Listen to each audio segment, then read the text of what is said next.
नमस्कार साथियों, BLR GK and GS classes में मैं आपका बहुत बहुत स्वागत करता हूं। इस वीडियो के माध्यम से 50 जीके के प्रश्न लिए गए हैं, तो बगैर लेट के हुए प्रश्नों को शुरू करते हैं। देखिए प्रश्न को। आज का पहला प्रश्न है, कुल्लू घाटी किन पर्वत श्रेणियों के मध्य स्थित है? जो कुल्लू घाटी है किन पर्वत श्रेणियों के मध्य स्थित है? तो धौलाधार तथा पीर पंजाल बिल्कुल ही सही जवाब हो जाएगा। पाल घाट दर्रा किन पहाड़ियों के मध्य स्थित है? तो जो पाल घाट दर्रा है किन पहाड़ियों के मध्य स्थित है? तो नीलगिरी और अन्नामलाई पहाड़ी बिल्कुल ही सही जवाब हो जाएगा दोस्त। नाथुला दर्रा किस राज्य में स्थित है? तो जो नाथुला दर्रा है सिक्किम राज्य में स्थित है। नाथुला दर्रा सिक्किम में स्थित है। हिमालय की सबसे ऊंची पर्वत श्रेणी कौन सी है? तो जो हिमालय की सबसे ऊंची पर्वत श्रेणी है हिमाद्री है, जिसे ग्रेट हिमालय भी कह सकते हैं, वृहत हिमालय भी कह सकते हैं। हिमालय जो है 3 पार्ट में बटा हुआ है दोस्त। महाराष्ट्र एवं कर्नाटक के मध्य स्थित पश्चिमी घाट को किस नाम से जाना जाता है? तो जो महाराष्ट्र और कर्नाटक के मध्य स्थित पश्चिमी घाट है उसे एक और किस नाम से जाना जाता है? तो कोंकण तट बिल्कुल ही सही जवाब हो जाएगा। माना दर्रा उत्तराखंड को किससे जोड़ता है? तो जो माना दर्रा उत्तराखंड में है किससे जोड़ता है? तो तिब्बत से जोड़ता है। माना दर्रा उत्तराखंड को तिब्बत से जोड़ता है। नंदा देवी शिखर किस राज्य में अवस्थित है? तो जो नंदा देवी शिखर है किस राज्य में अवस्थित है? तो उत्तराखंड बिल्कुल ही सही जवाब हो जाएगा। अरावली श्रेणी का उच्चतम पर्वत शिखर कौन सा है? अरावली श्रेणी का जो उच्चतम पर्वत शिखर है कौन सा है? तो गुरु शिखर, जिसकी ऊंचाई 1722 मीटर है और यह राजस्थान में स्थित है। हिमालय पर्वत की एक श्रेणी अराकानियोमा किस देश में स्थित है? तो जो अराकानियोमा हिमालय पर्वत की एक श्रेणी है किस देश में स्थित है? तो म्यांमार बिल्कुल ही सही जवाब हो जाएगा। लिपू लेख, माना एवं नीति दर्रा किस राज्य में अवस्थित है? यहाँ 3 दर्रा का नाम दिया गया है। लिपू लेख, माना एवं नीति जो दर्रा है किस राज्य में अवस्थित है? तो उत्तराखंड बिल्कुल ही सही जवाब हो जाएगा दोस्त। उत्तराखंड में स्थित है ये तीनों दर्रा। रोहतांग दर्रा किस राज्य में है? रोहतांग जो दर्रा है किस राज्य में स्थित है? तो हिमाचल प्रदेश बिल्कुल ही सही जवाब हो जाएगा। हिमाचल प्रदेश में स्थित है रोहतांग दर्रा।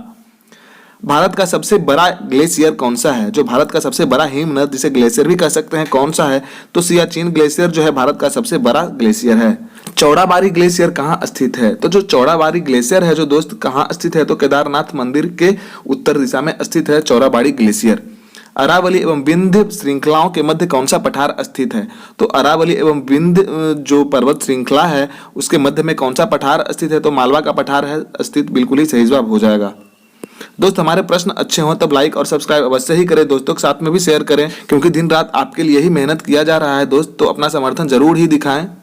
भारत का औसत समुद्र तल किस तट से मापा जाता है? तो जो भारत का औसत समुद्र तल जो है किस तट से मापा जाता है? तो चेन्नई बिल्कुल ही सही जवाब हो जाएगा। चेन्नई से समुद्र तल जो होता है नापा जाता है, औसत जो होता है। भारत की समुद्र तट रेखा की कुल लंबाई कितनी है? तो जो भारत की जो समुद्र तट रेखा की कुल लंबाई है लगभग 7517 किलोमीटर है दोस्त। भारत के तटीय राज्यों में से किस राज्य की सीमा सबसे लंबी है? तो जो भारत के तटीय राज्यों में से किस राज्य की सीमा सबसे लंबी है? तो गुजरात बिल्कुल ही सही जवाब हो जाएगा। गुजरात का जो तट है बहुत ही ज्यादा लंबा है, तो 1600 लगभग 1600 किलोमीटर इसका सही जवाब हो जाएगा। भारत के कितने राज्य समुद्री तट रेखा से संलग्न है? तो जो भारत का कितना जो राज्य है समुद्री तट रेखा से संलग्न है? तो 9 वैसा राज्य है भारत का जो कि समुद्री तट रेखा से संलग्न है। समुद्र तटीय राज्य भी कह सकते हैं इसे हम। प्राचीन भारतीय ऐतिहासिक भूगोल में रत्नाकर नाम किसका सूचक था? तो जो रत्नाकर नाम किसका सूचक था? तो हिंद महासागर का जो प्राचीन भारतीय ऐतिहासिक भूगोल रत्नाकर नाम का सूचक जो था कौन था? हिंद महासागर। तमिलनाडु व आंध्र प्रदेश के समुद्र तट का क्या नाम है? तो जो तमिलनाडु व आंध्र प्रदेश का जो समुद्र तटीय है समुद्र तट है उसका क्या नाम है? तो कोरोमंडल तट बिल्कुल ही सही जवाब हो जाएगा। महाविस्फोट सिद्धांत जिसे बिग बैंग थ्योरी भी कहा जाता है का प्रतिपादन सबसे पहले किस वैज्ञानिक ने किया था? तो जॉर्ज लेमेथियर बिल्कुल ही सही जवाब हो जाएगा दोस्त। जॉर्ज लेमेथियर ने ही सर्वप्रथम जो है बिग बैंग थ्योरी का प्रतिपादन किया था। बिग बैंग थ्योरी से आप क्या समझते हैं? तो पृथ्वी और ब्रह्मांड का उत्पत्ति से संबंधित है। सूर्य का रासायनिक संगठन क्या है? तो जो सूर्य का रासायनिक संगठन है क्या है दोस्तों? हाइड्रोजन 73% और हीलियम जो है 25%। ऐसा कहा जाता है कि हाइड्रोजन का 3 अणु है और हीलियम का जो 1 अणु है उससे ही संभव हो पाता है क्या ये जो न्यूक्लियर फ्यूजन है इससे ही हो पाता है। मंदाकिनी का सबसे चमकीला एवं ठंडे तारों का जो क्षेत्र होता है उसे क्या कहते हैं? तो ओरियन नेबुला बिल्कुल ही सही जवाब हो जाएगा। जो मंदाकिनी का सबसे चमकीला और जो ठंडा तारा है उसका क्षेत्र को क्या कहते हैं? तो ओरियन नेबुला बिल्कुल ही सही जवाब हो जाएगा। सूर्य में ऊर्जा किस अभिक्रिया के द्वारा उत्पन्न होती है? तो जो सूर्य में ऊर्जा की जो अभिक्रिया होती है किसके द्वारा उत्पन्न हो पाती है?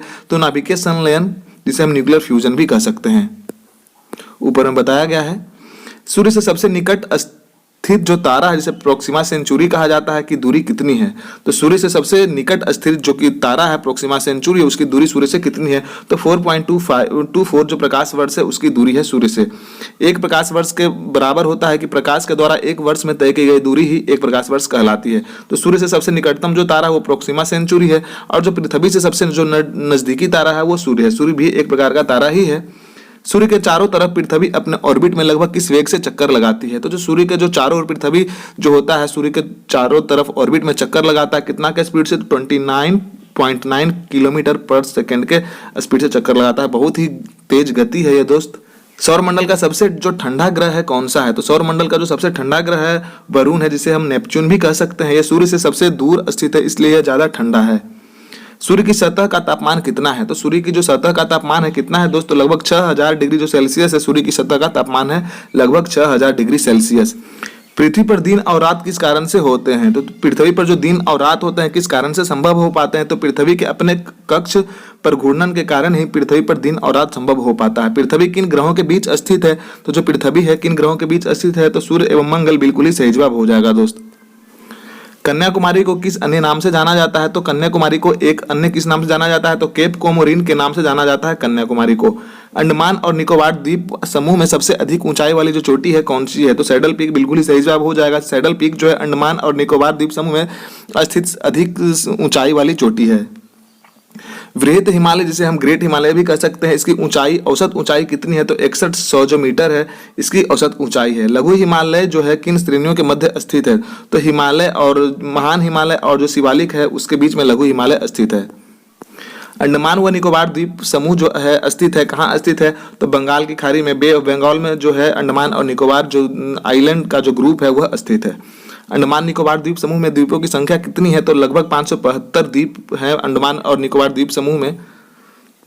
10 डिग्री चैनल किन दो द्वीपों को पृथक करता है? तो जो 10 डिग्री चैनल है दोस्त किन दो द्वीपों को पृथक करता है? तो अंडमान व निकोबार द्वीप समूह को पृथक करता है 10 डिग्री चैनल। बैरन द्वीप जो है कहाँ अवस्थित है? तो बंगाल की खाड़ी में स्थित है बैरन द्वीप। श्रीहरिकोटा द्वीप कहाँ अवस्थित है? तो जो श्रीहरिकोटा द्वीप है कहाँ अवस्थित है? तो पुलिकट झील के समीप में अवस्थित है श्रीहरिकोटा द्वीप। लक्षद्वीप कहाँ अवस्थित है? तो लक्षद्वीप जो अवस्थित है अरेबियन सी में अवस्थित है लक्षद्वीप।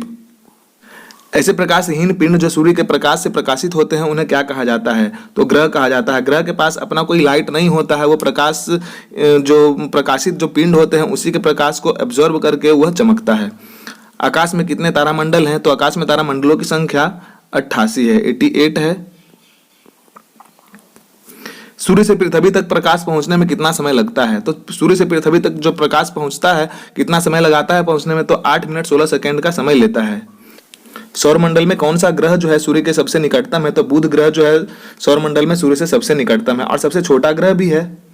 सौरमंडल में कौन सा ग्रह पृथ्वी से निकटतम है? तो शुक्र ग्रह बिल्कुल ही सही जवाब हो जाएगा। जो पृथ्वी से सबसे निकटतम ग्रह है शुक्र है, और सबसे हॉटेस्ट प्लैनेट भी कह सकते हैं हम, सबसे हॉटेस्ट प्लैनेट भी है शुक्र। सौरमंडल में कौन सा ग्रह जो है सर्वाधिक गर्म ग्रह है? तो शुक्र जो है सौरमंडल का सबसे सर्वाधिक गर्म ग्रह है दोस्त। सौरमंडल में कौन सा ग्रह जो है सूर्य से सर्वाधिक दूर स्थित है? तो वरुण जो है सर्वाधिक दूर स्थित है सूर्य से, इस कारण ये सबसे कोल्डेस्ट प्लैनेट भी कह सकते हैं वरुण को हम, नेपच्यून को। सौरमंडल में सबसे बड़ा ग्रह जो है कौन सा है? तो बृहस्पति जो है सौरमंडल का सबसे लार्जेस्ट प्लैनेट है। सौरमंडल में सबसे छोटा ग्रह कौन सा है? तो बुध जो है सौरमंडल का सबसे छोटा ग्रह है और सन के सबसे नियरेस्ट में भी है। पृथ्वी पर समुद्र तल से स्थल की सर्वाधिक ऊंचाई कितनी है? तो पृथ्वी पर से जो समुद्र तल की सर्वाधिक ऊंचाई हमें पता है, तो माउंट एवरेस्ट ही है सबसे ज्यादा ऊंचा पे स्थित। तो इसका ऊंचाई कितना हो जाएगा? 8848.8 मीटर जो है माउंट एवरेस्ट की ऊंचाई है। तो दोस्त आज के लिए सिर्फ इतना ही क्वेश्चन था, फिर मिलेंगे अगले वीडियो में। धन्यवाद, जय हिंद।